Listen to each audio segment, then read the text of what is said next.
Visiting Aunt Miriam is not a bad Rugrats episode, but it's not one of my favourites. This is the second segment of the sixth episode of the fifth season, and in this one, Lou is going over to Aunt Miriam's to play cards with her and some of her friends, and he takes along Tommy, Chuckie, Phil, and Lil, who he is, of course, looking after.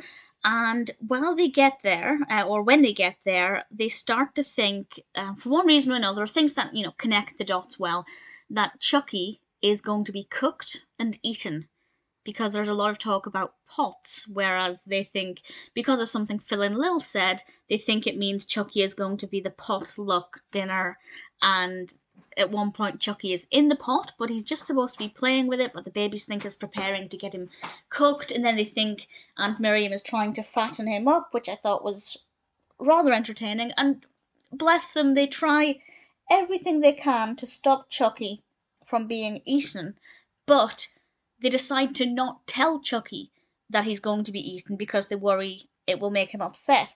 And it definitely would have been a very different episode had Chuckie been aware of what was going on. He would have certainly been, well, a lot more scared, and a lot of the things wouldn't have happened. For example, they play hide and seek with the intention of Chuckie hiding, but they don't tell him why. If he'd known, it would have been a different reaction. So it definitely wouldn't have been, I don't think it would have worked as well had they made Chuckie aware of what was going on. And I think it was a good thing. It worked well enough. As I said, it's not one of my personal favourites. I didn't think it was the most, quotable or the most adorable or anything, but it worked well. The narrative flowed well, and Miriam is an interesting enough character.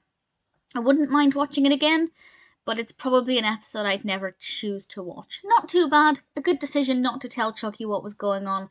The narrative flowed well, but not a personal favourite.